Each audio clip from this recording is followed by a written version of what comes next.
Salut à tous. Si vous aimez nos musiques, abonnez-vous à notre chaîne pour ne rien manquer. N'oubliez pas de liker et de partager avec vos amis. Votre soutien nous motive énormément et nous encourage à publier encore plus de super morceaux pour vous. Merci et à bientôt pour de nouvelles découvertes musicales.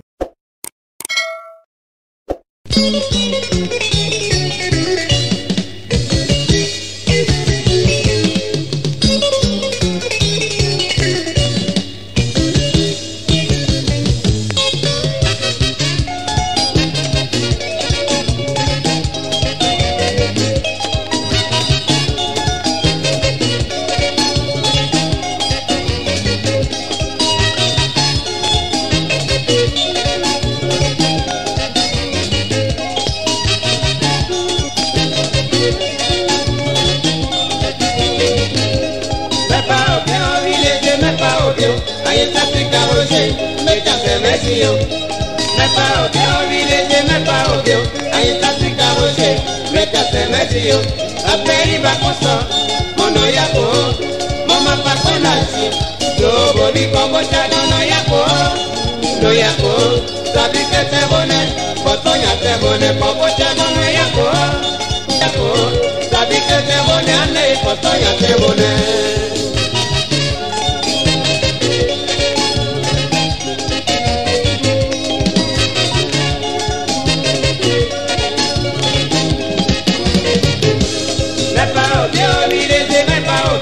Aïe, ça c'est carrosé, mais t'as fait merci. Mais pas au bien, village, mais pas au bien. Aïe, ça c'est carrosé, mais t'as fait merci. Après, il va comme ça, mon oyako, maman pas qu'on a chié. Yo, boli, comme au chadon, noyako,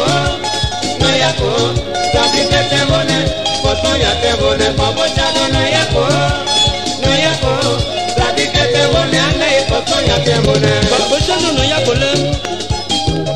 ata bebe ne ya bole, c'est ta aide mon ne ya bon. Aperi so babu oye, baku so babu oye, c'est ka roger, bobo so ba mule ba.